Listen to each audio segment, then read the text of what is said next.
Bloating is a condition where your belly feels full and tight when it gets filled with air or gas, and can be very uncomfortable, especially when it's recurring. Research shows that 10 to 25% of healthy people experience bloating to some degree, yet most don't do anything about it. So if bloating is a problem that you want to get rid of, I'll go over what it is, what causes it, how to treat bloating, ways you can prevent it, and when to let your doctor know. So stay tuned till the end.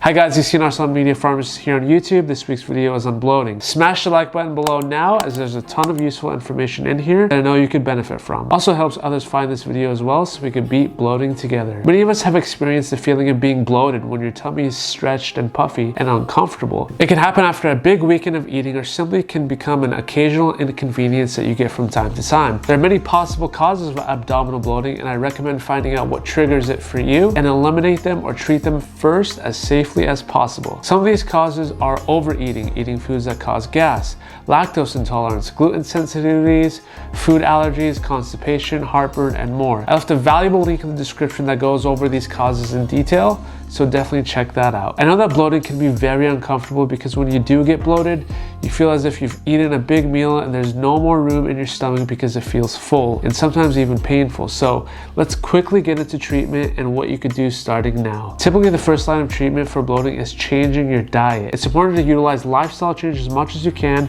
and research has shown that a FODMAP diet can reduce the symptoms of bloating. FODMAP stands for fermentable oligosaccharides, disaccharides, monosaccharides, and polyols, which are short-chain carbohydrates that the small intestine absorbs poorly and can cause bloating. So a low FODMAP diet avoids those fermentable, gas-producing food ingredients. Let's break it down. Foods that contain oligosaccharides are going to be your wheat, onions, garlic, legumes, and beans. Disaccharides are your milk, yogurt, ice creams. Monosaccharides are your fructose-containing foods, and polyols are sugar alcohols found in foods such as apricots, nectarines, plums, and cauliflower. The small intestine doesn't always fully absorb these carbohydrates all the way and passes them to the colon, where they get fermented by bacteria and produce the gas that gets you bloated. Not everyone gets gas and bloating from every FODMAP food, so you might start out by just cutting them out slowly and then bringing them back into your diet one at a time to pinpoint the problem food. So to reiterate that, eliminate the high FODMAP foods, slowly bring them back in, identify what caused the bloating, and eliminate. You can pick up a food diary that I recommend in the description below that will help keep everything in check, organized, and tracked. Keep in mind that an unhealthy diet in general, smoking, excessive alcohol consumption, and a low amount of exercise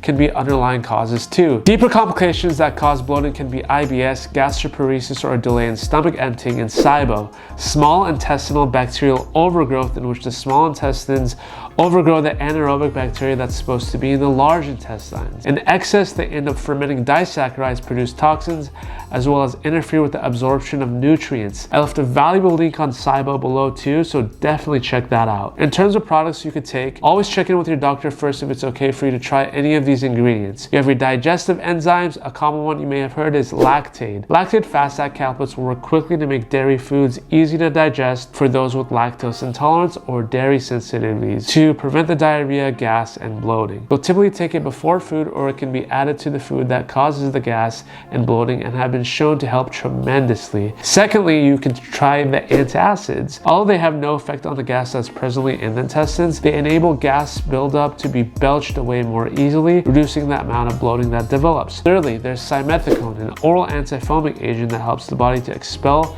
the gas more quickly to help prevent bloating from coming on. Links for all the products are in the description box below. Now that treatment's over, let's look at 5 ways to prevent bloating. Number 1, avoid chewing gum. Chewing gum can cause you to swallow extra air, which in turn causes bloating. Number 2, limit carbonated drinks and drinking through straws. Number 3, eat more slowly to prevent swallowing air. Eating when you're stressed or on the run increases the amount of air that you swallow. Number 4, when increasing fiber intake to prevent constipation, it's best to start slowly and increase the intake over several weeks to allow the body to adjust to this change in diet if fiber is the cause of bloating. And number 5, get moving. It may help to take a short walk after eating to prevent bloating. Most of the time, bloating is due to minor issues that the correct lifestyle change and over-the-counter products will help resolve. What you do need to know is when to let your doctor know. Please let your doctor know if you develop consistent diarrhea, persistent or severe abdominal pain, bloody stools, changes in the color or frequency of your stools,